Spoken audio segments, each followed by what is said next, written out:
But it's a reflection. It's a reflection of what's coming at us.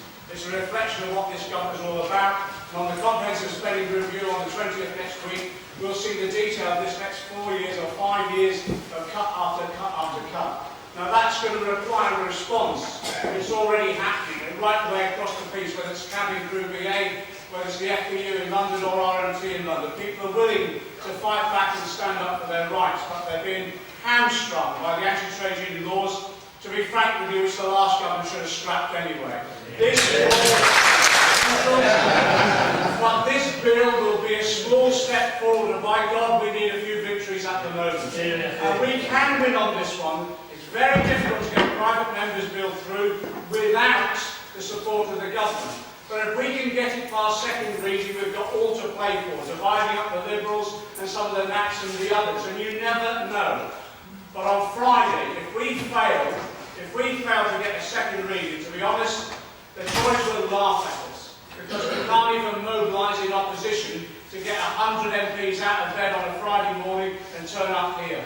So our job in this country, and we're getting some fantastic support. Look at the MPs we've got coming along here. We're up to about 60 or 70, said they'll definitely be there. But we need at least 100 under parliamentary procedure if the Tories try and talk it out like they did on the Trade Union Freedom Bill.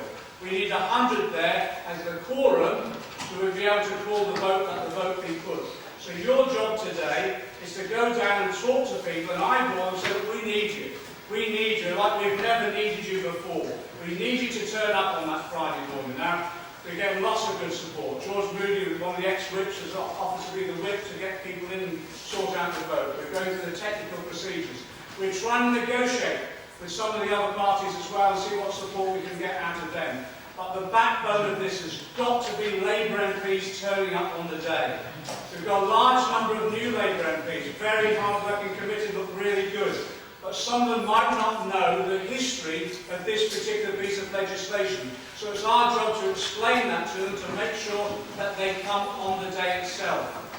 We need this victory, but we will only do it if you do your job in talking to those individual MPs over this next week. So anyone you know, any MP that you have contact with via your union, any constituency that you're in, phone them up, speak to them, talk to them today. Feedback the information via their union. Let us know who's definitely going to be there. It's going to be a straightforward head count and canvass on the day to make sure that we have the numbers. And if we can get it past second reading, the message will go out from Parliament for the first time in a long while, that this movement of ours has got parliamentary representation that's actually representing the trade union movement.